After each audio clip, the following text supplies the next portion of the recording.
காலைமலர் நிகழ்ச்சியில் தெரிந்ததும் தெரியாதுங்கிற நம்முடைய பகுதியில் நாள்தோறும் பல புதிய தகவல்களை தெரிஞ்சிட்ருக்கோம். அந்த வகையில் நாம் பார்க்க போகிறது கியர். அதாவது 2 சக்கர வாகனமாக இருக்கட்டும், 4 சக்கர வாகனமாக இருக்கட்டும், அல்லது கனரக வாகனங்கள் எல்லாத்துலேயுமே வந்து பார்த்திங்கன்னா கியர்னு ஒன்று இருக்கும் இல்லையா? இன்றைக்கி நிறைய கார்ஸ்லாம் வந்து பார்த்திங்கன்னா ஆட்டோமேட்டிக் கார்ஸ்லாம் வருது, அதுலலாம் கியரே இருக்காது. இந்த கியர் ஏன் இருக்குது, அதனுடைய சிறப்பு என்ன அப்படிங்கிறத இன்றைக்கி நம்ம தெரிஞ்சுக்க போகிறோம். ஃபுல்லி ஆட்டோமேட்டிக் வெஹிக்கிள்ஸ்லாம் போய் பார்த்தீங்கன்னா கியரே இருக்காது. ஆனால் அதில் ஒரு பிக்கப்பே இருக்காது. ஒரு வாகனத்தை முடுக்கணும் இல்லையா, துவக்கும் போது வேகமாக அதை முடுக்கணும்.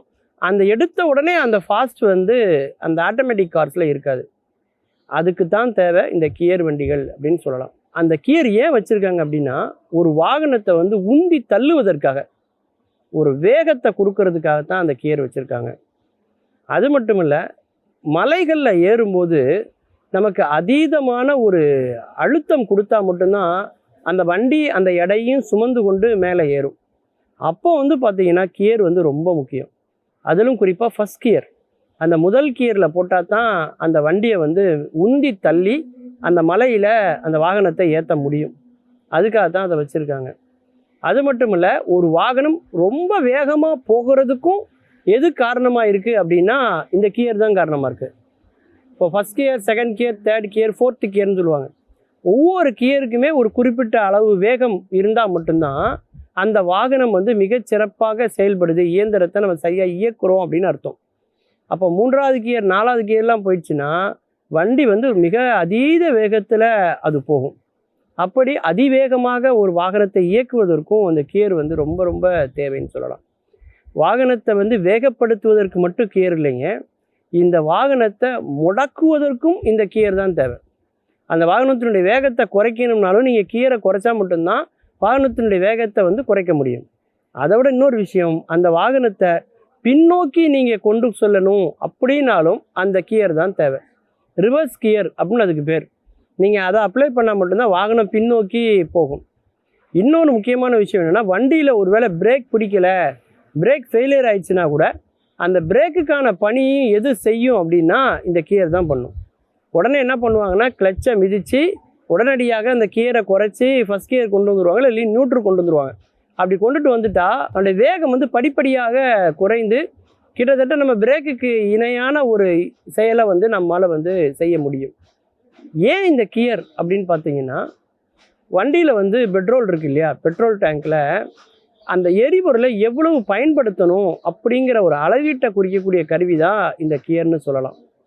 ஒவ்வொரு கியருக்கு தகுந்த மாதிரி பெட்ரோல் டேங்க்லேருந்து எரிபொருள் வந்து ரிலீஸ் ஆகும்.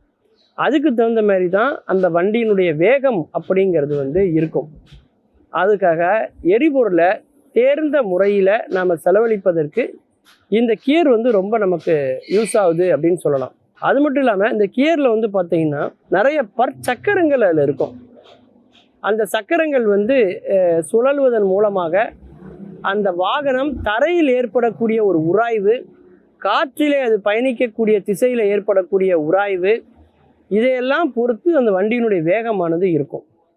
அப்போ அந்த பச்சக்கரங்களில் ஃபஸ்ட் கியரில் ஒரு மாதிரி இருக்கும், செகண்ட் கியரில் ஒரு மாதிரி இருக்கும், அடுத்தடுத்த கியர்களில் அதனுடைய வேகம் ஒரு மாதிரி இருக்கும். இதை ஆர்பிஎம் அப்படின்னு சொல்லுவாங்க. அந்த மாதிரி வேகத்தில் அதை செலுத்துவதற்கு இந்த கியர் வந்து மிக முக்கியமான பணியை செய்யுது அப்படின்னு சொல்லலாம். ஆனால் 2 வீலரை பொறுத்த வரைக்கும் இந்த கியர் எல்லா வண்டியிலையும் ஒரே மாதிரியே கியர் இருக்குமா அப்படின்னா இருக்காது. அதாவது 125 சிசி அப்படின்னு சொல்லுவாங்க. 125 சிசிக்கு மேலே உள்ள வண்டிகள் எல்லாம் பார்த்தீங்கன்னா யூனிவர்சல் கியர் பேட்டர்ன் அப்படின்னு ஒன்று இருக்கும். என்ன அர்த்தம் அப்படின்னா, அது வந்து பார்த்திங்கன்னா நியூட்ரலில் இருக்கும். ஃபஸ்ட் கியர் வந்து பார்த்திங்கனாக்கா கீழே இருக்கும், செகண்ட் கியர் வந்து மேலே இருக்கும். இந்த ஃபஸ்ட் கியருக்கும் செகண்ட் கியருக்கும் நடுவில் தான் நியூட்ரல் இருக்கும். தேர்ட் கியருக்கு மேலே ஃபோர்த் கியர் அப்படி போகும். இதுதான் யூனிவர்சல் கியர் பேட்டர்ன். இதனுடைய விலை மிகவும் அதிகம். இதனாலேயே அந்த வாகனத்தினுடைய விலையும் கொஞ்சம் அதிகமாக இருக்கும். அப்போ வாகனத்தை குறைந்த செலவில் கொடுக்கணும் அப்படின்னா அதனுடைய உதிரி பாகங்களையும் குறைந்த செலவில் இருக்கணும். அதுக்காக கண்டுபிடிக்கப்பட்டதான் வந்து சீக்வென்ஸ் கியர் பேட்டர்ன். அதாவது 125 சிசிக்கு கீழே இருக்கக்கூடிய வண்டிகள் எல்லாம் பார்த்தீங்கன்னா இந்த சீக்வென்ஸ் கியர் பேட்டர்ன் இருக்கும். அதாவது என்ன அர்த்தம்னா, பின்னாடி தட்ட first gear, second gear, third gear அப்படின்னு போயிட்டே இருக்கும். நியூட்ரல் வந்து ஃபஸ்ட்டு இருக்கும். அப்படி இல்லைன்னா நியூட்ரல் லாஸ்ட்டாக இருக்கும். First gear, second gear, third gear, fourth கியருக்கு அப்புறம் நியூட்ரல் லாஸ்ட்டாக இருக்கும்.